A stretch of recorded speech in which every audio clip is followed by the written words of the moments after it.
doa dia ini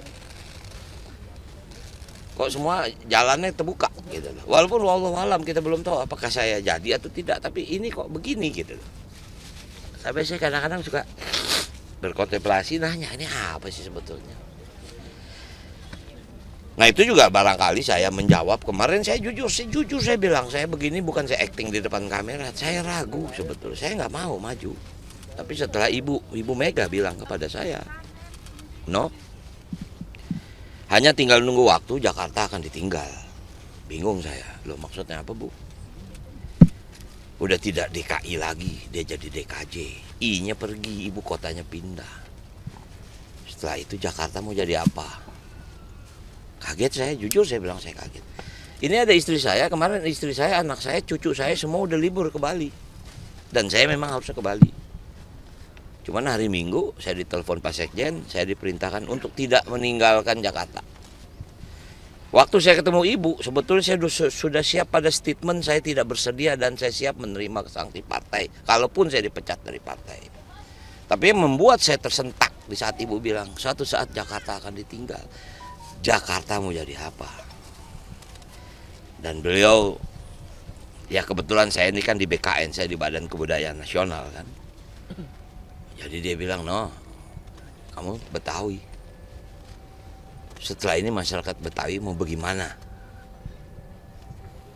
Saya perintahkan kamu, saya bicara sebagai ketua umum, ini hak prerogatif saya dan tidak ada diskusi. Kamu jadi wakil gubernur Mas Pramono Anung. Bingung saya. Pertama saya bingung, pertanyaan saya sama ibu, izin, apa Mas Pram mau? Saya nggak pernah ragu dengan kemampuan administrasinya Mas Pram. Memang Mas Pram ada di situ. Cuman mungkin, dan beliau pun sadar, beliau sudah hampir 9 tahun tidak ada di atas panggung. Sadar sekali. Makanya begitu saya datang ke rumah beliau Selasa malam, dia ketemu, Mas kita bismillah, ini perintah. Ayo kita bismillah jalan. Nah barangkali ini salah satu runtunan saja dari sebuah kejadian. Saya takutnya dan saya ikhlas kalau memang mimpi Babe kenyataan. Saya mesti siap. Karena Babe ini banyak mimpi tentang Jakarta. Banyak mimpinya tentang Betawi.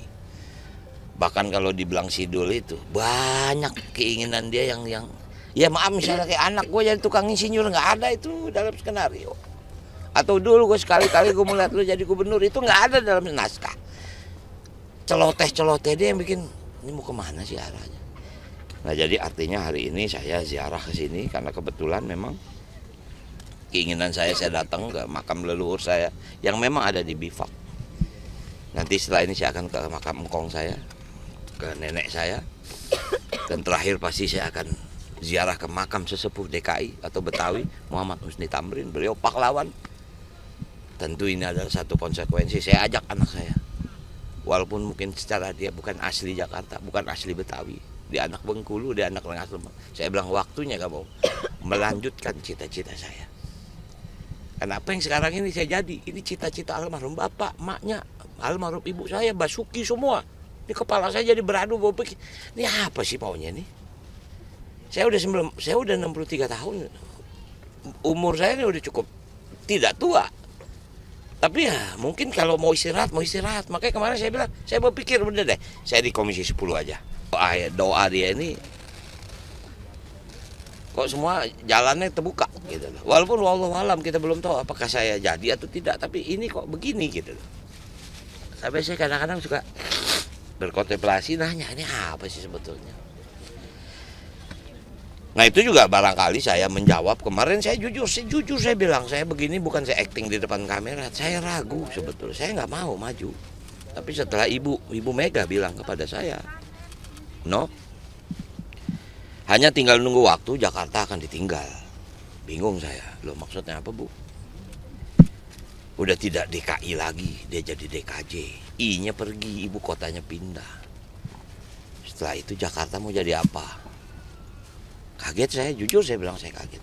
Ini ada istri saya, kemarin istri saya, anak saya, cucu saya semua udah libur ke Bali. Dan saya memang harusnya ke Bali.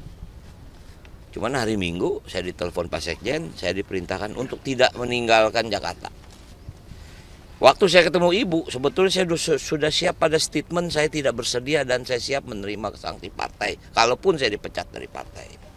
Tapi yang membuat saya tersentak di saat ibu bilang, suatu saat Jakarta akan ditinggal. Jakarta mau jadi apa? Dan beliau, ya kebetulan saya ini kan di BKN, saya di Badan Kebudayaan Nasional kan. Jadi dia bilang, no, kamu Betawi. Setelah ini masyarakat Betawi mau bagaimana?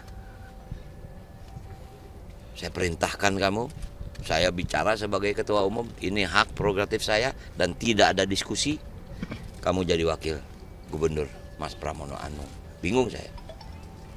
Pertama saya bingung, pertanyaan saya sama ibu, izin, apa Mas Pram mau? Saya nggak pernah ragu dengan kemampuan administrasinya Mas Pram. Memang Mas Pram ada di situ, cuman mungkin. Dan beliau pun sadar, beliau sudah hampir 9 tahun tidak ada di atas panggung. Sadar sekali. Makanya begitu saya datang ke rumah beliau Selasa malam, dia ketemu, Mas kita bismillah, ini perintah, ayo kita bismillah jalan. Nah barangkali ini salah satu runtunan saja dari sebuah kejadian. Saya takutnya dan saya ikhlas kalau memang mimpi Babe kenyataan. Saya mesti siap. Karena Babe ini banyak mimpi tentang Jakarta. Banyak mimpinya tentang Betawi. Bahkan kalau dibilang Sidul itu, banyak keinginan dia yang ya maaf misalnya kayak anak gue jadi tukang insinyur, nggak ada itu dalam skenario. Atau dulu gue sekali-kali gue melihat lu jadi gubernur, itu nggak ada dalam naskah. Celoteh-celoteh dia yang bikin, ini mau kemana sih arahnya. Nah jadi artinya hari ini saya ziarah ke sini karena kebetulan memang keinginan saya datang ke makam leluhur saya yang memang ada di Bifak. Nanti setelah ini saya akan ke makam engkong saya, ke nenek saya, dan terakhir pasti saya akan ziarah ke makam sesepuh DKI atau Betawi, Muhammad Husni Tamrin. Beliau pahlawan. Tentu ini adalah satu konsekuensi. Saya ajak anak saya, walaupun mungkin secara dia bukan asli Jakarta, bukan asli Betawi, dia anak Bengkulu, dia anak Rengas Lembang. Saya bilang waktunya kamu melanjutkan cita-cita saya. Karena apa yang sekarang ini saya jadi, ini cita-cita almarhum bapak, maknya, almarhum ibu saya, Basuki semua. Ini kepala saya jadi beradu, bawa pikir, ini apa sih maunya ini? Saya udah 63 tahun, umur saya ini udah cukup tidak tua.